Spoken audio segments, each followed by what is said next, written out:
really like a lot of different eras and genres, so it's quite eclectic as a whole. Hello, I'm Bea Bongiasca. I'm a jewelry designer. I'm from Milan. I opened my jewelry company in 2013. My favorite piece from my collection is probably this Keith Haring print. I really love it also because there was a lot of thought behind it, and so they bought something that was from the year that I was born, so 1990. My first piece that I ever collected was David LaChapelle photograph of Uma Thurman with a rose. If I could collaborate with any artists that are alive, it would be SOTHEBY'S. I think he is an absolute idol.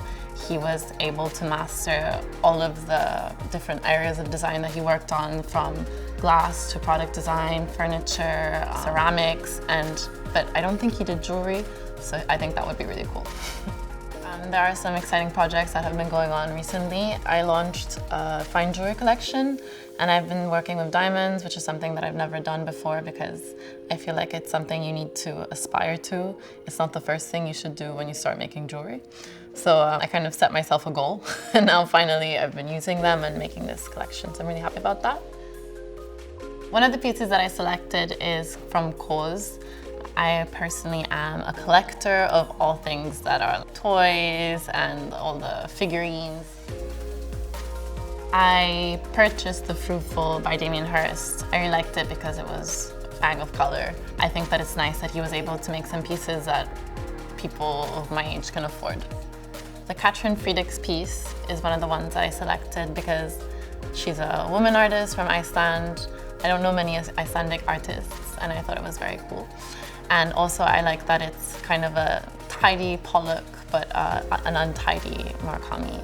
I chose the Jeff Koons balloon sculpture because I think it's a very iconic piece. I obviously really like the fact that it's purpley pink, and he's the Andy Warhol of our time, and so I couldn't not choose him.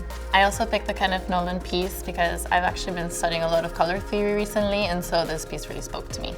And I also think that it's at a good price. I've been following the rise of the gallerist turned artist Joe Mesler as well. The French artist Robert Combas as well, and even though it is a little funny and a little creepy, I think that it's still very joyful with all the bright colors that he uses. The Boetti piece is very dandy, I think. I like that it's been able to maintain the colors throughout time, and it's called Dalla sfera al cubo, which means from the sphere to the cube, and it is kind of a little cube, and it kind of reminds me also of a Rubik's Cube. So my advice for people who are starting out their collections would be to always, I guess it's kind of obvious maybe, that you don't need to think that you're gonna buy a piece that then is gonna be threefold the value, because if you think like that, you're not really doing it for passion. So maybe you might as well just go play in the stocks. And I think that you should always be very wary of where you're buying things and go to legitimate galleries and auction houses.